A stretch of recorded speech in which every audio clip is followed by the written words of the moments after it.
going on, guys? Welcome to the video. Today we are going to be hitting a leg day in the home gym downstairs. I've only filmed like one workout in the home gym so far, so that should be fun. And I haven't filmed a leg day in a good probably 3 decades. It's probably been a couple decades. I've just been all push-pull workouts for like the last year. So I think it'll be fun to film a leg workout, show you guys kind of how I'm focusing on building my legs. If you guys don't know, I compete in men's physique. The competition that I'm doing the first weekend of June is in men's physique. And there are new guidelines in men's physique, okay? They used to not judge the legs at all. So you could just have little pencil stick legs and your upper body was where it needs to be. And you could win a men's physique show. Now your legs, they're not judging the detail in your legs. They're not really judging your legs per se, but what they've updated is they're judging that your legs are matching the size of your upper body. Now, also, the board shorts have to be higher, okay? So on your legs, you have to have your board shorts like 4 or 5 inches above your knee. And so you're able to see the quad sweep and a little bit of the legs, your calves. And so what they're judging is making sure your upper body and your lower body match in terms of size. But obviously your legs are covered. They're not measuring the detail, the separation, all this stuff. It's really just, okay, the legs are matching up with the upper body and you have some decent legs underneath the board shorts. That's kind of what they're looking for now because it kind of got out of control with some guys just not training legs. So the way that I train legs nowadays is very different from how I used to years ago. If you guys are new or if you followed me, the way that I trained legs years ago, you would know this if you followed me, was more of a powerlifting style. So I inherently built big legs from, doing 600-pound deadlifts, 600-pound squats. I actually think I did a 675 deadlift. So I almost lifted 700 pounds. I was always lifting very heavy on squats, deadlifts, leg presses, etc. Nowadays, just to focus on, disc health, back health, all that to prevent injury, I don't really focus on going super heavy when it comes to those compound movements like squats. I don't deadlift anymore. I still go just as heavy on leg press, pit shark, RDLs, things like that. But, essentially today we're going to be starting out with some squats and I'll kind of walk you guys through how I do that, how I've been squatting lately as opposed to how I used to squat when I was focused more on the powerlifting numbers. But, all that to say, my main goal now with my legs is really just to build them, get them bigger, get them looking good. And it's not really for a strength purpose. So I find that you can easily hurt yourself squatting heavy all the time, for example. So I only squat maybe twice a month and I don't really go super heavy. I haven't worked over 3 plates in a while. I'll do 3 plates for 3 sets, 4 sets of 10 or whatever it might be, or I'll do super close stance, do 275 or 225 for 4 sets of 20, just different stuff like that. And then I go heavier elsewhere because I have for sure injured myself and created issues in the past going a little too heavy. And I also have an 8%, an 8-degree shift in my pelvis, which I'm working with my chiropractor to fix. Meaning your pelvis is supposed to just be like this. Mine shifted a little bit. So one side's a little higher. So I really have to be careful, going super heavy on stuff like squats because it, inherently can create injury or just kind of create some back pain. And so I'm going about fixing that. But yeah, that is kind of how I train legs now and how I look at it is just putting on muscle, training in a bodybuilding perspective and not really worrying about squatting 700 pounds. My best squat in the past was 6 plates. So 585 was my best squat ever. And then the other thing I wanted to say is that I usually in the past couple years have talked about, exact cycles that I've been running. And I'm no longer going to actually, for this prep and moving forward into the future, for at least the near future, this is my current mindset that I'm not going to be speaking about any type of extracurricular supplementation anymore, just because I think that too many people look at it and try to emulate it and, it's just not really a good thing. I know it's really interesting for a lot of you guys out there. And people will speculate that I'm, doing 10 times the extracurriculars than I am or 10 times less or whatever. And you guys can guess on what that'll be for the contest prep. But ultimately, I'm not going to really speak about that just because I don't want people trying to emulate it, not knowing what they're doing and, creating issues for themselves. I'm an experienced user of, you know, the extracurriculars. I've been doing it for like 5+ years now, essentially on and off. And, you know, I'm pretty well versed in it for my body. I have doctors that I work with. I have professionals that I work with, things like that. So I did want to get that out of the way because you guys would probably be asking me those questions while I'm on prep, you know, and I get those comments, DMs on Instagram and things like that. Another thing that I want to say really quick, which I've mentioned before in previous videos is, and I've mentioned this mainly actually on Instagram, is if you guys are taking any type of steroids, testosterone, anything, any steroid, I urge you to speak to a professional and look into blood pressure medication and cholesterol medication.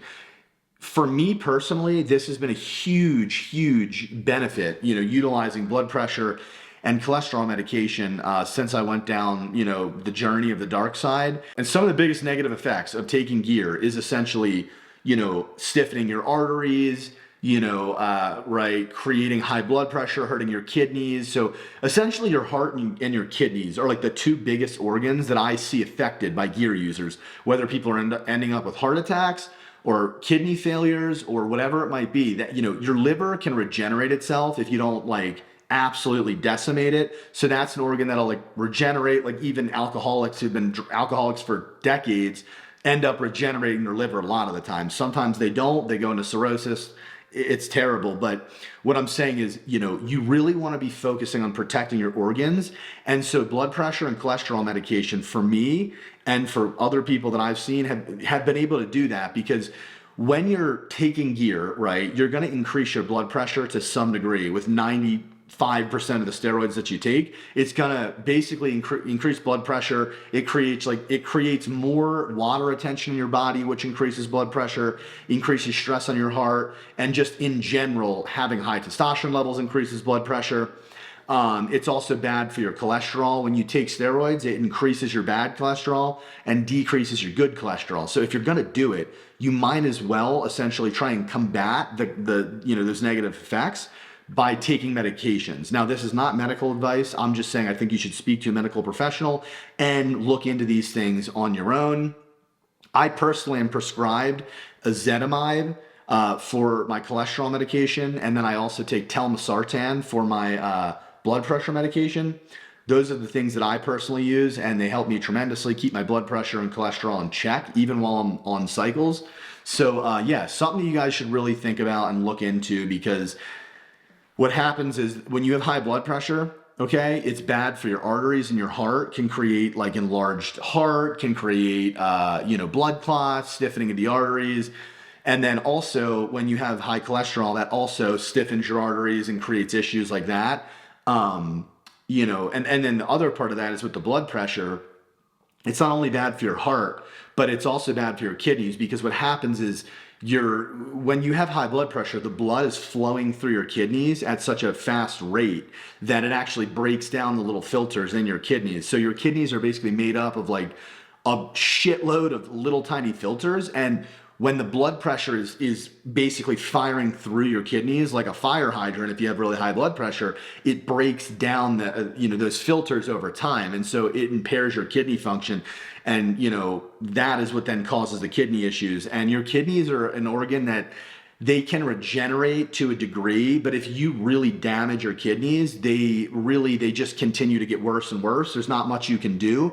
That's why people end up on something called dialysis. So if you like abuse steroids for 2 decades and have bad blood pressure and you don't really keep an eye on it, that's when you'll see guys, oh, they're in kidney failure, they have to be on dialysis, which there's many bodybuilders that are in that position. And so, yeah, just protect yourself. If you're going to do these things, do everything you can to mitigate the negatives in terms of like your drinking, your, you know, recreational drug use, you know, the supplements and medications you can take while using this stuff to kind of prevent any negative stuff. And always be on top of your blood work, always be on top of, you know, getting your heart checked out, EKGs, MRIs, whatever you need to do, you know, be on top of your heart health, be on top of your liver functions, your blood thickness, all of this stuff if you're going to be doing it.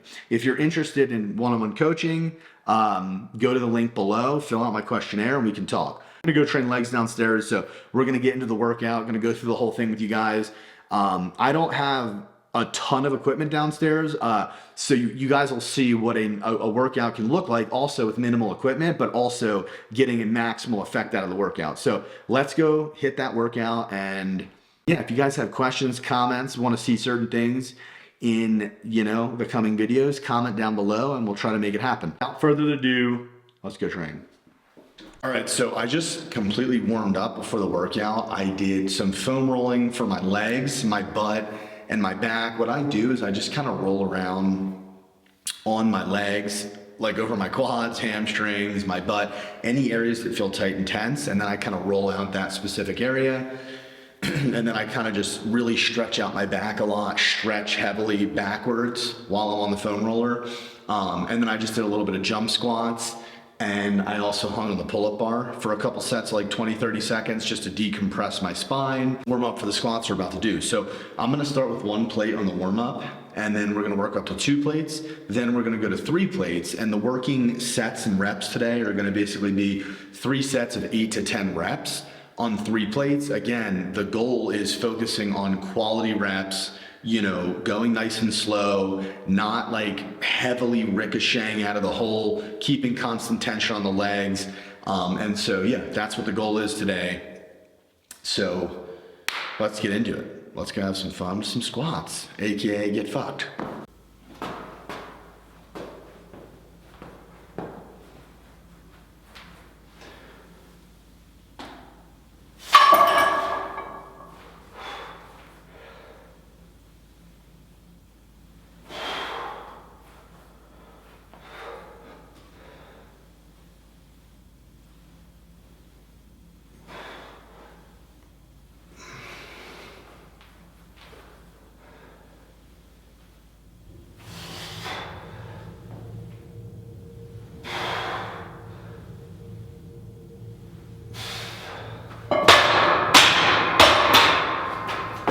Not a very clean dismount there, but yeah, it's feeling good today.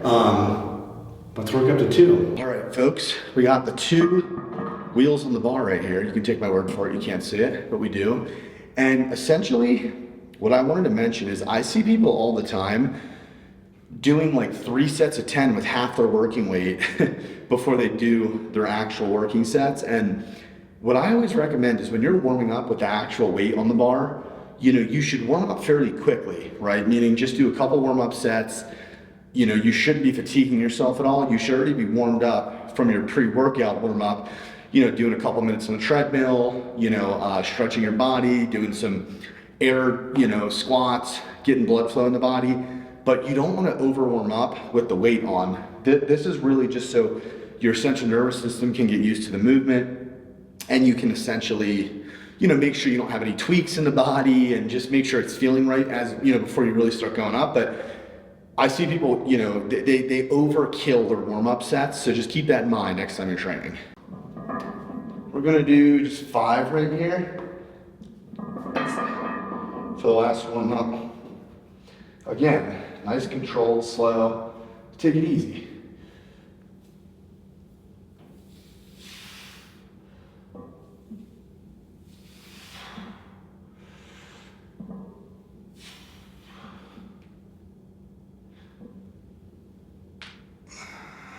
Keep the tension on the legs. Don't be bouncing that in the fucking hole.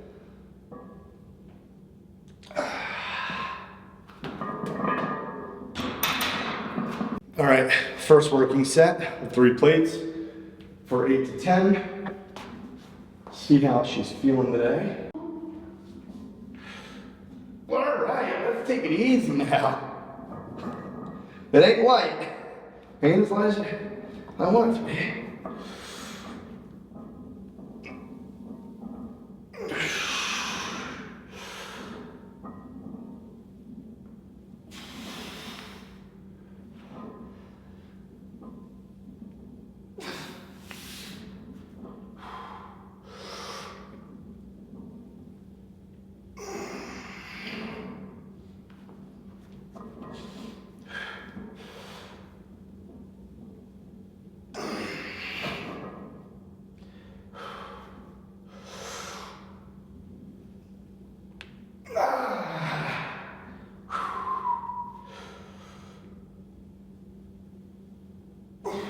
All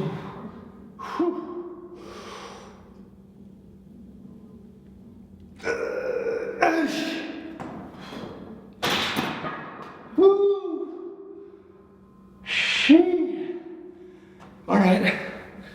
Looks like we're doing a 3x8. It's all right. By the end of prep, we'll be doing 3 sets of 12 with fucking 365.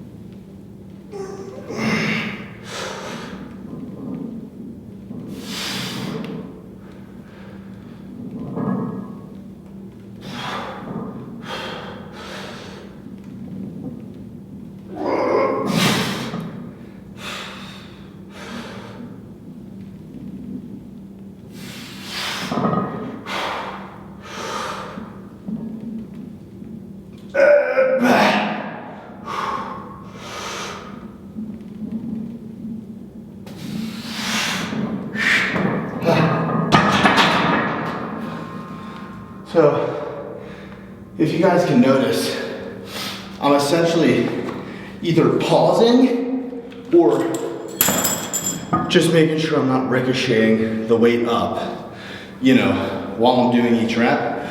And that's the biggest thing I'm trying to focus on lately. Not get momentum out of the hole.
All right.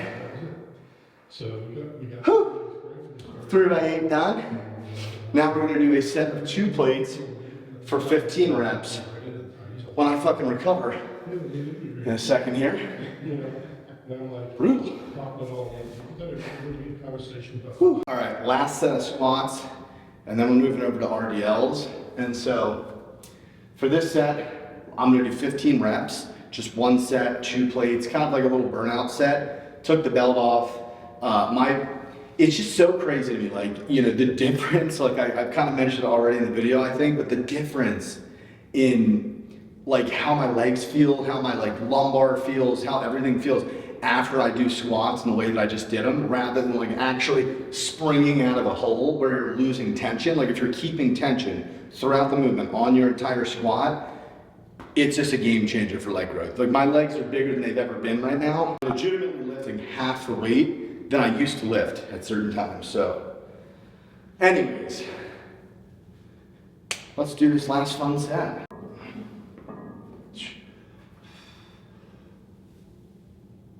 Oh.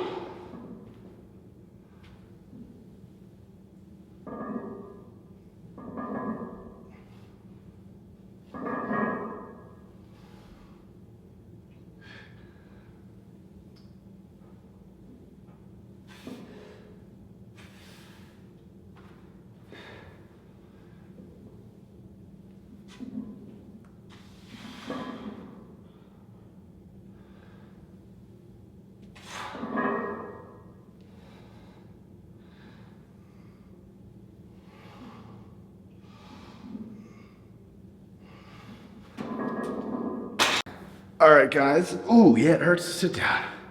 So the next movement that I'm gonna do is just gonna be an RDL, but on the pit shark, So we did 4 sets of squats. We're gonna do 3 sets here, and then 1 movement that I'll show you guys at the end. We're just gonna do 1 set of it. It's kind of like a burnout. But the reason I really like RDLs so much is because when you do these correctly, in my opinion, they are, in my opinion, the best hamstring exercise you can do if you do them correctly, and you're really focusing on the hamstring squeeze. And so the way that I like to focus on doing these is making sure that I'm consciously squeezing my hammies and I'm not overworking my erectors. Because if you just if you bend your knees too much, what'll end up happening is you're gonna get too much erector work. So you wanna really keep your knees fairly kind of straight.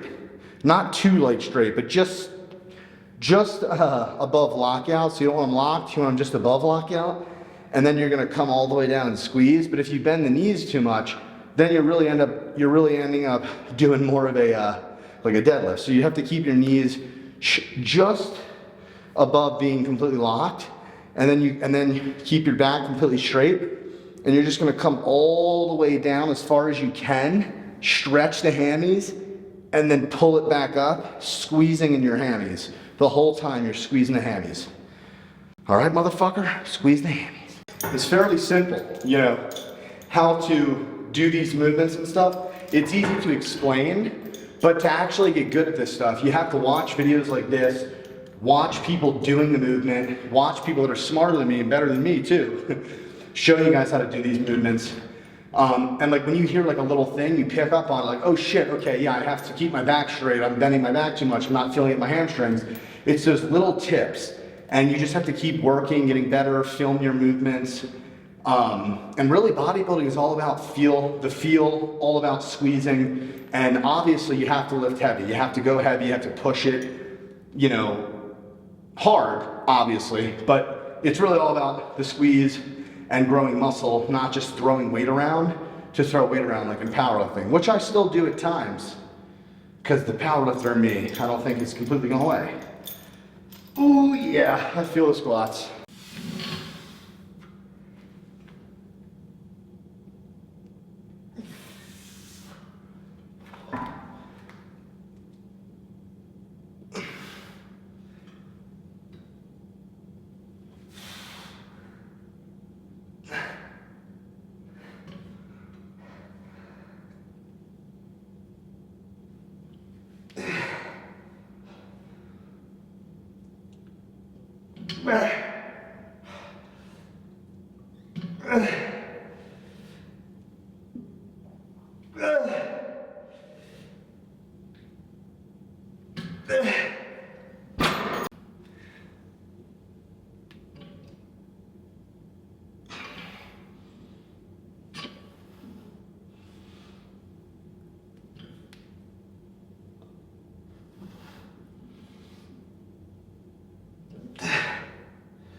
Why the fuck did the Olympia and the IFBB have to make legs judgeable for men's physique? Damn it. So one last tip I want to give you guys for my last set here is when you're doing an RDL with whatever you're doing, if it's a cable, a dumbbell, a barbell, a kettlebell, whatever it is, you want to make sure the weight doesn't float too far out in front of you. You want to keep the weight closer to your body. That's going to allow you to essentially lift more weight and also feel it more in your hammies, because if the weight goes out, you're going to be struggling to kind of keep yourself in balance, and you can also hurt yourself, pull a hammy. So make sure you're keeping the weight closer into your body. On to the last movement, which is going to be a sissy squat. And so for the sissy squat, we're going to do a dumbbell, and we're going to be on an elevated platform. 1 set, 15 reps. So you guys will see what I'm doing. You can do this at your gym if you have an elevated plank of wood, or you can put your feet on a plate like this or something. But essentially what you're focusing on is a close stance with the sissy squats, elevating the heels, and a very quad focused movement. So let's go do that. We're gonna finish off the workout, and then I'm gonna hit the sauna, and we're gonna have a little sauna talk. The last thing I was gonna say on these, it's gonna look like I'm doing half reps, which I kind of am. The goal is to keep constant tension on the quad the whole time, so you're never locking out. So it looks like this. You're gonna have your dumbbell out front, like you're doing it's basically a goblet squat with your heels elevated. So you guys can see, I'm standing on this. 2 of these. So my heels are elevated, and it's gonna look like this. Like that.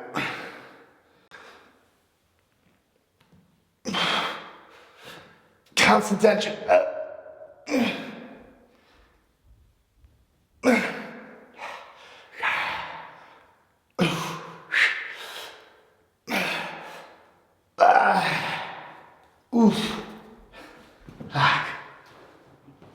I am obviously, as you guys can see from the background, I'm in the sauna right now. And what I want to do is end the video in here and also go over my next few weeks current planning for the whole prep situation. So where I'm at right now is I'm going to be starting prep Monday, February 10th. And so that'll be like the official start date of prep where like I'm completely locked in, you know, no cheat meals. We're locked in unless I cheat on my diet, which hopefully I don't. But anyway, I'll be completely locked in. That's when prep starts. I'm going to be donating blood before then. I'm going to be getting blood work before then. Just getting everything ready to go for February 10th, which is 16 and a half weeks out. I've always done a 16-week prep. It works great for me. Body fat's not terrible. Well, it's not great, but not terrible. So I've actually started prep at a lot higher body fat than this. So I feel really good about where I'm at right now. And yeah, that's where we're at. We're going to be starting prep very soon. Super excited to keep these videos up for you guys, just to kind of show you guys the process. Like I've been saying, going into the pro show, and we'll see how we do. It'll be a lot of fun. But also I wanted to say that I use this sauna currently like 6-7 times a week. This is an infrared sauna. It's like a 3 or 4 person sauna, but I wanted more space. And this is an infrared sauna by the company. Yeah, it's called Sunlighten, which is like the best brand or one of the best brands. So if you guys are interested in an infrared sauna, however, I know they're very pricey. So if you guys just have access to any type of heat therapy, whether it is like a steam room, which I also have in my bathroom down here, which I'll show you guys maybe in another video, or a sauna, but if you have one in your public gym, that can be a good option. And so heat therapy is just phenomenal for anyone, whether you're natural, not natural, but it increases blood pressure, decreases inflammation, can help, heal injuries because of the added blood flow. It's been proven to be amazing for like Alzheimer's prevention and, brain health. It's just overall a very healthy thing to do. They've done studies where it lowers all-cause mortality by like 40%. Just a really smart thing to do if your goal is to be healthier, reduce inflammation, heal from your workouts faster, detox your body, right, from all the sweat, obviously. If that's what you want to do, get some heat therapy in however you can, if you can. I know it's pricey. But anyways, I'm going to stop rambling, guys. I hope you enjoyed this video.